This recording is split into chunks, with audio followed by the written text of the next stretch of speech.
Welcome to Tripura Info News Update. An 11-year-old minor girl was raped by her tutor husband while studying at her home tutor's house. The incident took place in Kumarghat police station area. The district and sessions judge today convicted an accused in the court of the district and sessions judge for raping an 11-year-old minor girl. An 11-year-old 6th grade student used to go to the house of one of her home tutors to study. Taking advantage of the opportunity when the home tutor was performing puja at home or was not at home, the woman's husband, Harkumar Debnath, 44, would often rape the minor girl. After the girl went to the teacher's house on July 5, 2023, she would not agree to go to the teacher's house again. Later, the girl's family members came to know that the girl was often forcibly raped.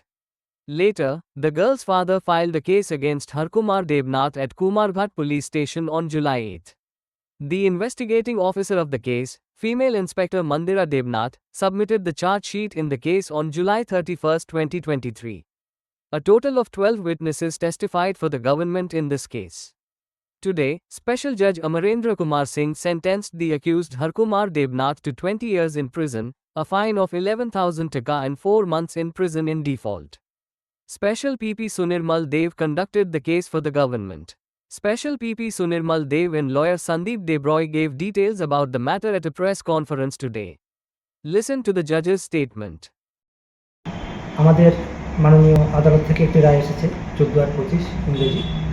আমার পাশে আছেন special পিপি advocate Sunirmal দেব। আজ যে ঘটনাটি ঘটেছে, ঘটনাটি একটি খুব সংক্ষিপ্তভাবে বলছি আমি, একটি 11 বছরের একটি মাইনর গার্ল, ও একটি প্রাইভেট টিউটারের কাছে পড়তে যেত। তো প্রাইভেট টিউটার যিনি ছিলেন উনি হাউসওয়াইফ কাম প্রাইভেট টিউটার। তো যখন পড়তে যেত সেই 11 বছরের নাবালিক মেয়েটি, তখন এই পড়ার ফাঁকে যখন উনি পুজো দিতে যেতেন কোনো কাজে, যেহেতু উনি হাউসওয়াইফ, তখন ওনার স্বামী বাড়িতে যেদিন থাকতেন কখনো, ওই মেয়েটাকে ওর ইচ্ছার বিরুদ্ধে ওর সঙ্গে কুকর্মে লিপ্ত হয়েছে এবং এটা অনেক দিন রিপিটেডলি করেছে। কিন্তু প্রথমবার 5/7/2023 ওই মাইনর মেয়েটির, নাবালিক মেয়েটির বাবা পুলিশকে জানিয়েছে, এফআইআর লজ হয়েছে এবং সেদিনই আসামিকে অ্যারেস্ট করা হয়েছে। 5/7/2023 মানে ওই লাস্ট ঘটনা।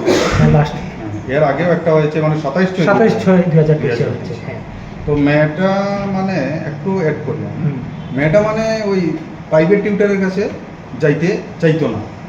তখনই যখন ঘর থেকে জিজ্ঞেস করলেন যে কেন যাবে না বাড়িতে, তখনই ওই মাকে বলছে এই ঘটনাটা। আচ্ছা, এই এখন এবং তারপর পুলিশ আমাদের এখান থেকে মেডিকেলেও তার পজিটিভ আসে, যখন মেডিকেল করানো হয় সেটিও পজিটিভ আসে। আর তারপর 12 জন সাক্ষী প্রদান করেন আমাদের, এবং 12 জন সাক্ষী যখন 12 জন সাক্ষীর মধ্যে রাজনগর আরডি ব্লকের ভিডিও ছিলেন। তারপর সব কিছু এখানে আমাদের সরকার পক্ষ সক্ষম হয়েছে সেটাকে এস্টাবলিশ করতে, যে ঘটনা ঘটেছে, এবং তার পরিপ্রেক্ষিতেই আজ এই রায় এসেছে। আমাদের পিপি সাহেব বলবেন এই রায় যে আজকে দিয়েছেন তার শাস্তি প্রদান কতদিন করেছেন। এটাতে 6 অফ পক্সো অ্যাক্ট অনুসারে 20 বছরের জেল এবং 11,000 টাকা জরিমানা। সেই জরিমানার টাকা না দিতে পারলে আরও 4 মাসের জেল, এবং 376(2)(n অফ আইপিসি অনুসারে ওনার 10 বছরের জেল এবং 2,000 টাকা জরিমানা। এই 2,000 টাকা না দিতে পারলে আরও 1 মাসের জেল, এবং এই পক্সো অ্যাক্ট অনুসারে আরও 5 বছরের জেল এবং 2,000 টাকা জরিমানা। সেই জরিমানার টাকা না দিতে পারলে 1 মাসের জেল, এবং 506 অফ আইপিসি অনুসারে 2 বছরের জেল এবং 1,000 টাকা জরিমানা। সেই 1,000 টাকা জরিমানা না দিতে পারলে 15 দিনের জেল কাটবেন।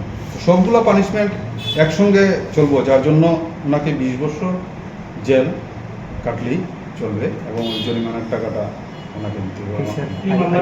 Subscribe to Tripura Info and press the bell icon so that you never miss any latest updates and news on Tripura.